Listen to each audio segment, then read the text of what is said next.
Alhamdulillah pada siang hari ini kembali kita melanjutkan kajian Arba'in Nawawi kita yang telah sampai pada hadis ke-6. Pelan-pelan dari 41 hadis ini kita akan sampai. Pada hadis ini kita akan masuk ke hadis tentang subhat ya. An Abi Abdillah bin Umar radhiyallahu ta'ala anhu sami'tu Rasulullah sallallahu alaihi wasallam yaqul innal halala bayyinun wa innal harama bayyinun wa bainahuma umur mutasyabbihatun la ya'lamunna katsirun minan nas. Dari Abdullah bin Nu'man bin Bashir radhiyallahu ta'ala anhu, Abdullah berkata, saya mendengar Rasulullah sallallahu alaihi wasallam,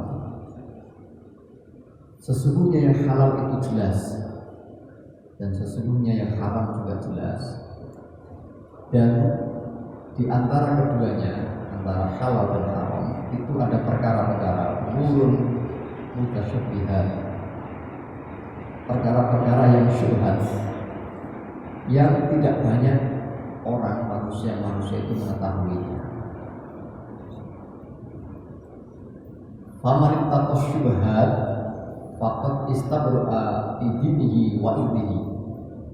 Barang siapa di antara kita yang mampu menjaga dari perkara-perkara syubhat ini yang tidak jelas antara halal dan haramnya, maka sesungguhnya dia telah menjaga agama dan kewibawaannya. Wa man waqa'a fi syubhat waqa'a fil haram. Barang siapa yang terjatuh dirinya ke dalam perkara yang syubhat, maka sesungguhnya itu akan masuk ke dalam wilayah yang haram. Karoi yar'a haulal hima yushiku ayyar ta'afi. Sebagaimana pengembala yang mengembalakan gembalaannya di tanah yang terpolisi atau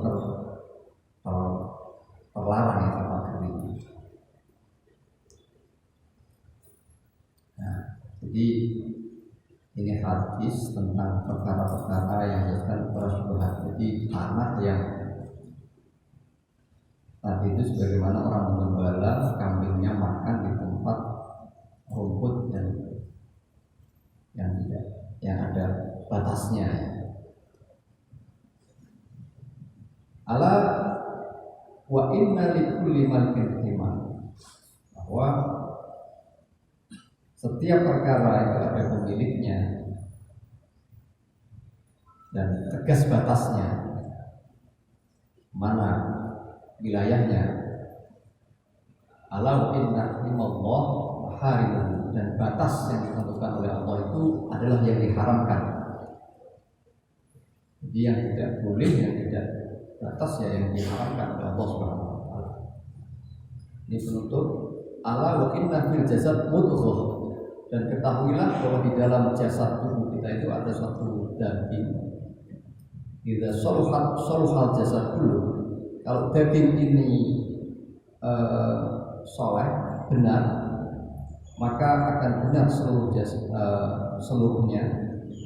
Wa idza fasada jasad dulu, kalau ini buruk, rusak, maka akan rusak juga semuanya.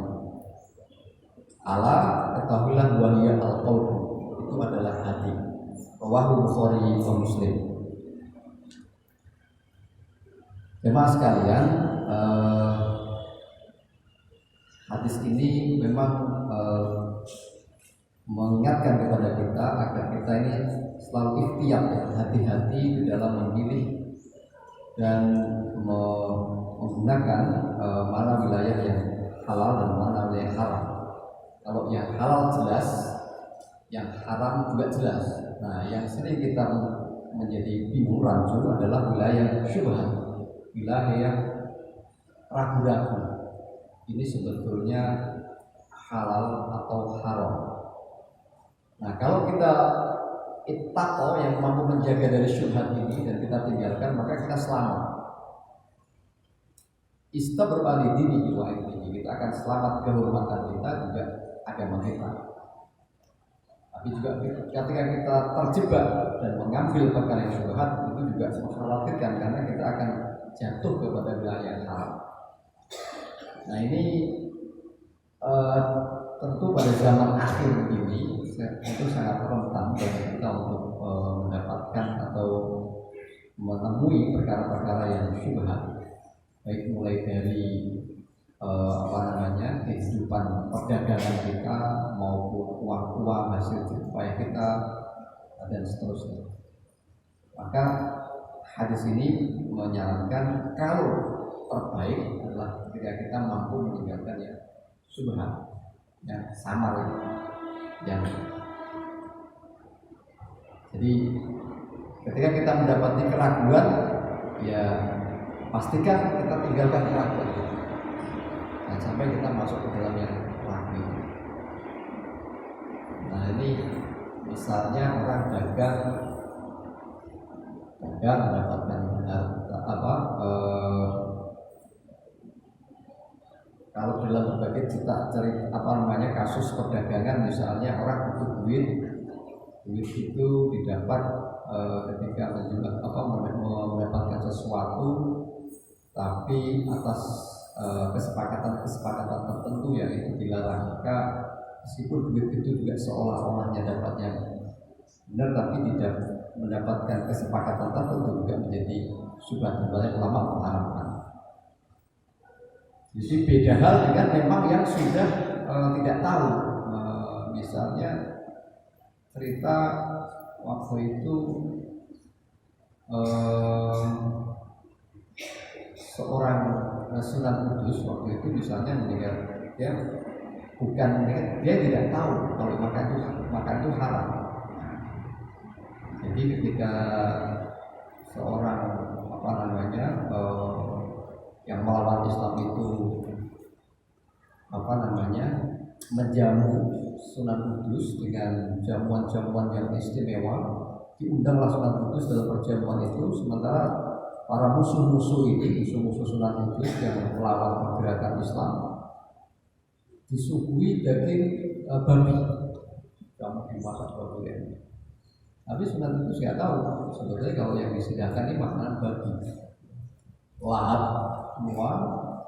Dan begitu selesai jamuan dihidangkan, baru para musuh-musuh ini, para non-muslim ini menyampaikan, wah, Sunan Kudus ternyata ada Muhammad Said ini kamu nggak sampai nih, yang kamu makan ini adalah daging babi.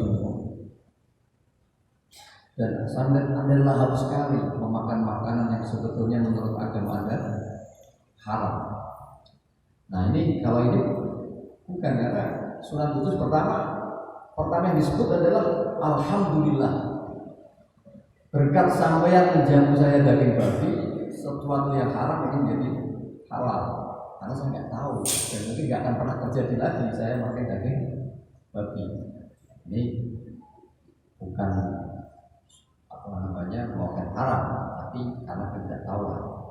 Maka kalau para ulama-ulama kita lagi di luar negeri, kalau yakin ini tidak tegas itu meyakini ini dagingnya ini disembelih dengan cara Islami apa enggak? Ini kira-kira ayamnya disembelih dengan Bismillah apa enggak? Nah kalau di situ enggak tegas dan memang benar-benar meyakini ini enggak akan ada apa-apa, ya masuk. Nah, jadi untuk menghilangkan syak itu, yakin ini disembelih dengan cara Islam. Nah, suatu ketika ada cerita ini, dia lagi di Amerika, lalu namanya mungkin tahun tua ya, menyampaikan ini kita nggak bisa masuk restoran sembarangan, ini kita bisa terjadi makan haram. Ya kalau tanya dulu tadi kita nggak makan ya. Akhirnya tanya, oh ini makanannya nggak disembelih secara Islami, jadinya susah. Jadi katanya resepnya kalau mau ini yang hilangkan saknya, keraguan, supaya kita tidak coba pada lain. Bapak Ibu sekalian, Ini yang diingatkan Rasulullah SAW agar kita menjaga dari perkara-perkara yang syubhat itu, syubhat. Nah, misalnya harta atau uang yang kita peroleh dari sesuatu sumber yang meskipun kalau kata kata Gus Baha itu kita mencari yang total halal itu sulit, total halal. Artinya kita ini mendapatkan rezeki pasti ada irisannya dengan sesuatu yang sebetulnya enggak total gitu. Karena apa? Karena kita ini misalnya seorang pedagang, saya dagang murni, beli ayam, beli sambal, lalu dibakar gitu. Tapi yang beli belum tentu juga uangnya itu uang dari yang halal thayyibah. Ada mungkin yang dari menipu orang, dibuat beli makan di tempat kita. Apakah artinya sesuatu barang kita pun tercampur atau dari mana-mana? Jadi pasti kita ada irisan. Maka itu kalau kita mencari yang halal murni ya kita keluar rumah lalu ambil air hujan atau mulut kita menengadah ke atas, itulah yang murni asli halal. Kalau kita minum air hujan pun masih pakai gelas atau masih pakai mangkok ini dibuat dari Cina ini dari produsen ini, itu masih ketemu irisan-irisan yang haram. Jadi kalau kita mau cari yang halal murni, minumlah air hujan langsung dari atas, jangan pakai gelas atau pakai gayung atau pakai apa.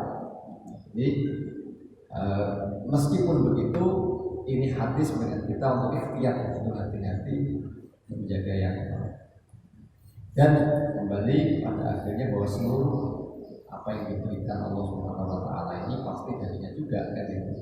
Kita kan harus yakin, keimanan kita meyakini rezeki itu dari Allah Subhanahu wa taala. Kalau sampai kita meyakini rezeki itu dari Allah, dari setan atau dari yang lain Allah, maka kita juga sudah menjadi orang yang kufur. Jadi sini kita harus ikhtiar, tapi kita juga terus membersihkan. Kalau bisa jadi kalau guru-guru kita selalu mengajarkan setiap kali kita ketemu atau meyakini barang ini potensi syubhat, bersihkanlah. Dengan apa? Kita santunya anak yatim, kita berikan kepada fakir, kita berikan kepada mereka-mereka yang membutuhkan, dan seterusnya. Itulah bagian dari tolak bala, ya, tolak bala kita untuk menjaga. Karena kita nggak tahu uang-uang ini atau peredaran-peredaran ini ketemu dengan barang-barang yang syubhat. Sehingga kalau dalam hadis ini di ujungnya, di dalam tubuh ini ada satu segumpal darah yang kalau ini benar solihat jasa dulu, kalau ini baik maka seluruh potensi badan kita akan baik. Tapi kalau fasadat juga akan, kalau ini buruk akan buruk buat kita semuanya. Itu apa? Itulah hati. Nah, mari kita jaga hati kita supaya menjadi hati yang benar, hati yang mungkin itu ya kajian singkat kita pada siang hari ini. Mudah-mudahan kita semuanya terhindar mendapatkan rezeki dari Allah Subhanahu wa taala yang halal thayyiban barakah. Yang kita harapkan dan selalu kita berdoa agar harta kita disucikan, sebagaimana kita ketidaktahuan kita harta kita kayak orang duha itu. Orang duha itu kan kayak ada perjanjian maksa Gusti Allah gitu, ya kan? Nah, duha itu kalau doanya gimana? Allahumma inna duha duhauka wal bahaa bahauka wal jamala jamaluka wal quwwata quwwatuka wal ismata ismatuka. Nah ini maksudnya. Allahumma in kana rizqi fis samai fa'anzilhu. Kalau rezekiku di langit, turunkan. Wa in kana fil ardi, kalau itu di bumi fa'akhrijhu, maka keluarkan. Wa in kana haraman, jika itu haram fatahhirhu. Wa in kana sayyi'atan, kalau itu buruk fahuwa. Wa in kana khati'atan fatajawaz anda, kalau itu salah maka jawazkan, maka benarkan, maka lekalkan. Wa in kana qalilan, kalau sedikit fakathiru, maka banyakkanlah. Ini bagian dari ikhtiar kita untuk menjaga potensi harta-harta kita ini tercampur-campur dan semuanya. Ini kita harus minta, memang kita sebagai hamba harus mohon.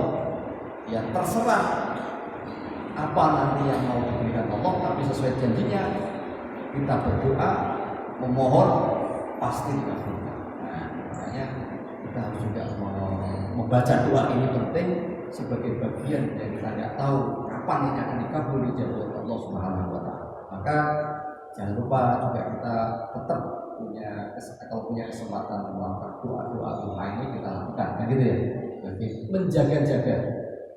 menjaga-jaga karena kita pasti ada irisan harta kita ini, harta yang syubhat itu. Demikian kajian siang singkat pada siang hari ini. Terima kasih.